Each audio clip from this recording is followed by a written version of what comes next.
इस वीडियो में हमारा जो चैप्टर 5 है क्लास 9th का फंडामेंटल यूनिट ऑफ लाइफ, उसके हम कुछ इंपॉर्टेंट क्वेश्चंस डिस्कस करेंगे।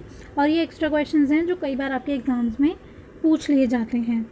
और ये पिछले साल मतलब काफ़ी 5 साल तक के जितने भी अभी तक क्वेश्चंस हैं उनका एक मिक्सचर है जो अभी तक आ चुके हैं।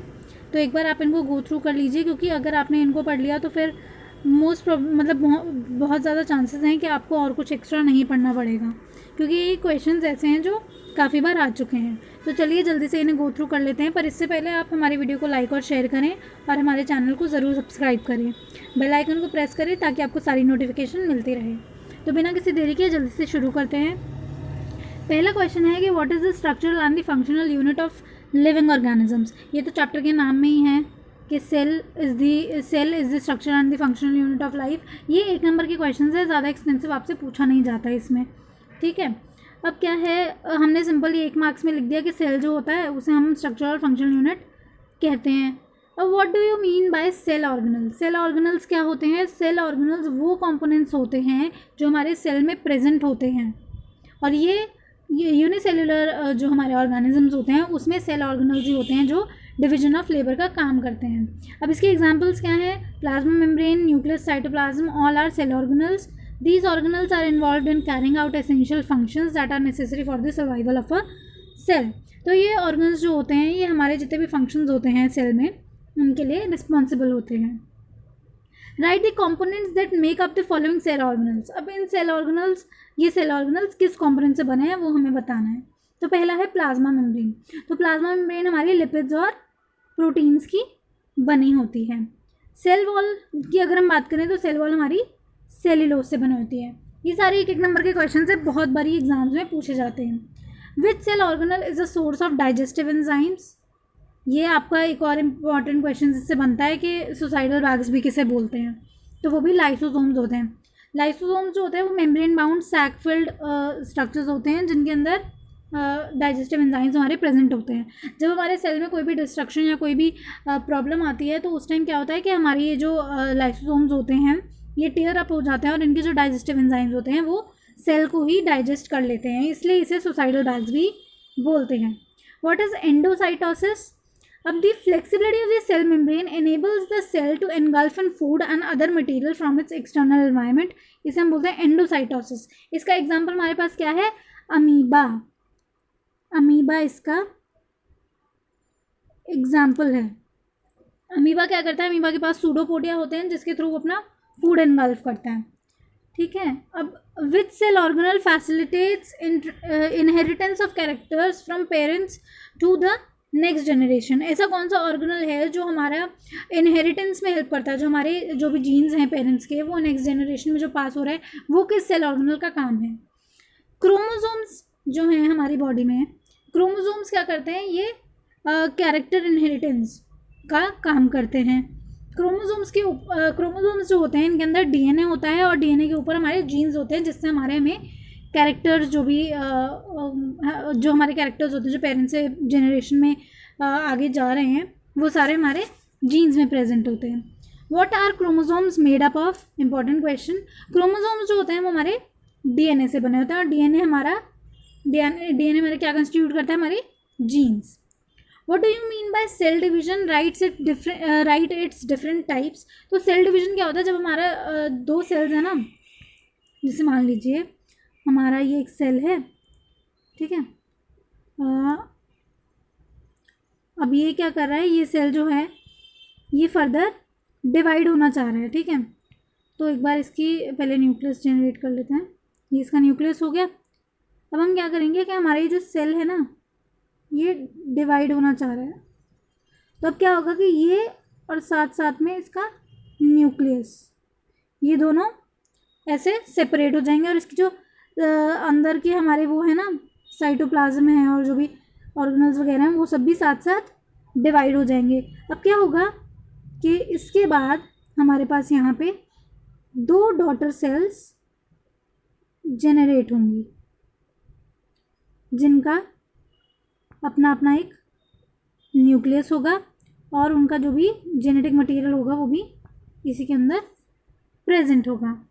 तो ये हमारा सेल डिवीजन होता है जब हमारा एक पेरेंट सेल डिवाइड करके 2 डॉटर सेल्स जनरेट करता है और न्यूक्लियस और साइटोप्लाज्म इक्वली डिवाइड हो जाता है। ये हमारा सेल डिवीजन का प्रोसीजर होता है। अब दो टाइप के जो हमारे सेल डिवीजन होते हैं वो क्या क्या होता है, माइटोसिस और मियोसिस। ये थोड़ा हाई लेवल क्वेश्चन है अभी के हिसाब से, क्योंकि बुक में ये कहीं पे भी नहीं है। तो माइटोसिस जो होता है, माइटोसिस में क्या होता है कि हमारे जो भी जैसे हमारा एम्ब्रियो है, हमारा जब एम्ब्रियो बनता है तो एम्ब्रियो जो फर्दर हमारा जो जाइगोट है और जाइगोट से जो एम्ब्रियो बन रहा है, तो वो जो डिवीजन होती है वो कैसी होती है, माइटोटिक डिवीजन होती है।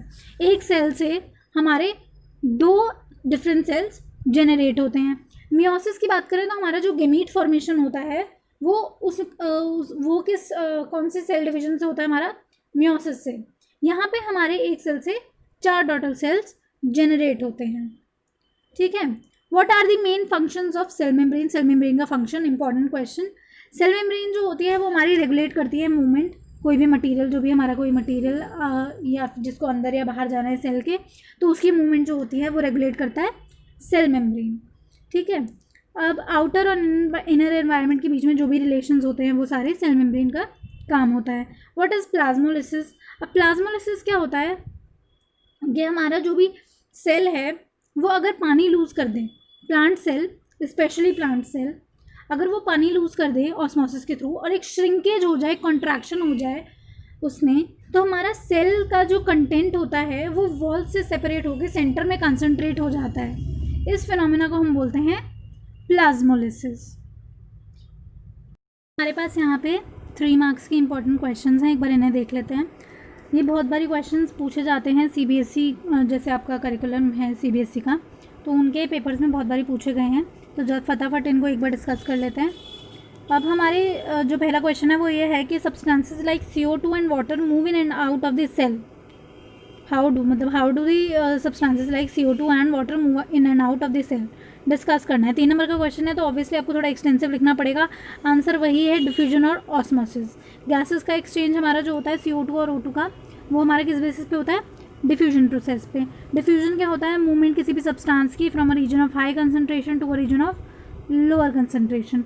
सिंपल पॉइंट है, CO2 जो हमारी सेल में होती है वो जो भी हमारे सेल में बनती है ड्यूरिंग रेस्पिरेशन, वो एक्यूमुलेट होती है सेल में, इसलिए कंसंट्रेशन उसकी सेल के अंदर ज़्यादा होती है, बाहर कम होती है। हाई टू लो मूवमेंट होती है, इसलिए अंदर से बाहर CO2 हमारी ट्रांसफ़र हो जाती है। O2 की वहीं बात करें तो O2 सेल के अंदर कम है, बाहर ज़्यादा है, इसलिए हाई टू लो मूवमेंट होगी तो बाहर से O2 अंदर आ जाएगी सेल के।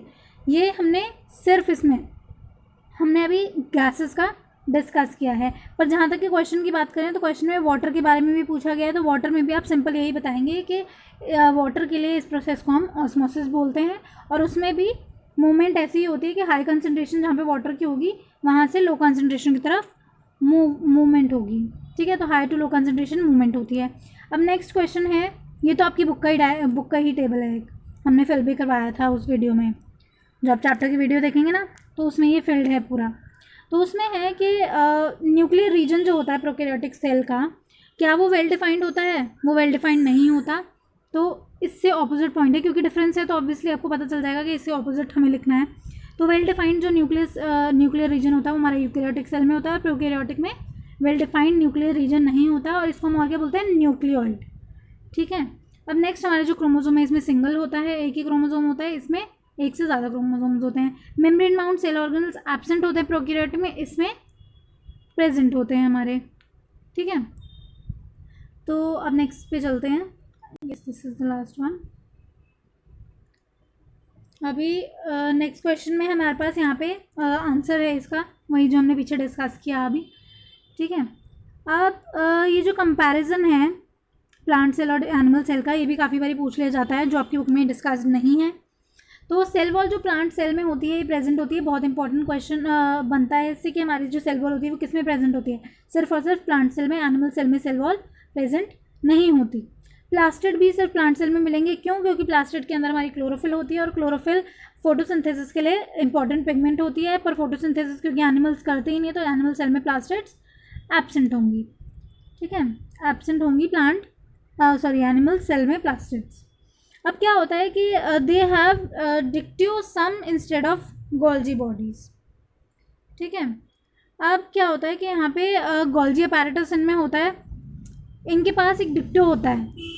गोल्जी की जगह, ठीक है, गोल्जी की जगह कोई और एलिमेंट प्रेजेंट होता है। सेंट्रोसोम और सेंट्रियोल्स एब्सेंट होते हैं प्लांट सेल में, वहीं एनिमल सेल में प्रेजेंट होते हैं। क्यों? क्योंकि सेंट्रोसोम और सेंट्रियोल्स जो होते हैं वो हमारी सेल डिवीजन में हेल्प करते हैं। वैक्यूल्स जो होते हैं वो लार्ज होते हैं साइज में प्लांट सेल में। क्यों? क्योंकि वहाँ पे टर्बिडिटी प्रोवाइड करते हैं ये सेल को। वैक्यूल्स एनिमल सेल में वहीं छोटे होते हैं। डॉटर सेल्स जो होती हैं वो अपने पेरेंट्स से सेपरेट होती हैं थ्रू सेल प्लेट फॉर्मेशन। अब ये सेल प्लेट और सेल फरो, ये फरो क्या है, फरो फॉर्मेशन, ये एक बार समझ लेते हैं। तो जब हमारा प्लांट सेल जो है वो डिवाइड कर रहा है, जैसे मान लीजिए ये दो सेल हैं, ठीक है, ये डिवीजन हो रहा है इनके बीच में, तब क्या होता है कि ये जो डिवीजन जो प्लांट सेल के बीच में हो रहा है, ठीक है, तो वो किससे हो रहा है, वो एक सेल प्लेट के थ्रू हो रहा है। वहीं हम एनिमल उसकी बात करें तो ये क्या होता है ना कि इनवर्ड और आउटवर्ड मूवमेंट होती है दोनों की। तो सेल प्लेट जो होती है वो आउटवर्ड बनती है, यहाँ से शुरू हुई और इधर चली गई। और वहीं सेल फरो की बात करें तो हमारा जो सेल फरो होता है वो अंदर की तरफ ऐसे हमारी क्लीवेज होती है, जिसकी वजह से हमारे दो सेल जो हैं डिवाइड हो जाते हैं। तो ये आपका एनिमल सेल में होता है और ये आपका प्लांट सेल में, ठीक है। ये थोड़ा स्टाइलस का प्रॉब्लम हो रहा है कि अभी लिखा नहीं जा रहा है अच्छे से। तो ये प्लांट और एनिमल सेल में डिवीजन होता है, ठीक है। अब नेक्स्ट चलते हैं आगे। How is prokaryotic cell different from a eukaryotic cell? बहुत इंपॉर्टेंट क्वेश्चन, बहुत ही बारी आता है ये क्वेश्चन, फेवरेट क्वेश्चन है सीबीएसई का, मान के चलिए। ये क्वेश्चन नहीं किया ना तो 3 नंबर गए, ठीक है। तो प्रोकैरियोटिक और यूकैरियोटिक सेल का बहुत इजी सा डिफरेंस है। न्यूक्लियर रीजन इसमें मेम्ब्रेन नहीं होती, न्यूक्लियर मेम्ब्रेन इसमें प्रेजेंट होती है, न्यूक्लियोलस प्रेजेंट होता है, न्यूक्लियोलस एब्सेंट होता है। एक ही क्रोमोसोम होता है, इसमें एक से ज़्यादा क्रोमोसोम्स होते हैं। Membrane bound cell organelles absent होते हैं, इसमें प्रेजेंट होते हैं। बहुत बार डिस्कस कर चुके हैं चैप्टर के थ्रू भी और पिछले क्वेश्चन में भी। एक बार नेक्स्ट क्वेश्चन देखते हैं। अब नेक्स्ट क्वेश्चन है कि अमीबा जो है वो अपना खाना कैसे ऑब्टेन करता है? तो यही वो प्रोसेस है एंडोसाइटोसिस का जो हमने पहले पढ़ा था। अब यहाँ पे क्या होता है कि हमारा जो फूड पार्टिकल है ना, ये सूडोपोडिया की हेल्प से ये दो, इसकी जो सेल मेम्ब्रेन होती है, ये दो स्ट्रक्चर्स ऐसे बना लेती हैं जिसे हम बोलते हैं फॉल्स फुट। सूडो मतलब फॉल्स और पोडिया मतलब फुट। तो ये फॉल्स फुट बनाती है और ये फूड ऐसे इनगल्फ कर लेती हैं। फूड को ऐसे इनगल्फ करके उसके बाद क्या होता है कि ये आपस में जॉइन हो जाती हैं। जो हमारा फूड है वो अंदर ऐसे रह जाता है और फिर बाद में वो फूड एब्जॉर्ब होके एसिमिलेशन होके एक्सक्रीट आउट हो जाता है, ठीक है, अमीबा में से ये जो हमारा फूड पार्टिकल होता है। What is osmosis? ऑस्मोसिस जो है वो हमारा पीछे हमने पहले क्वेश्चन में डिस्कस किया था।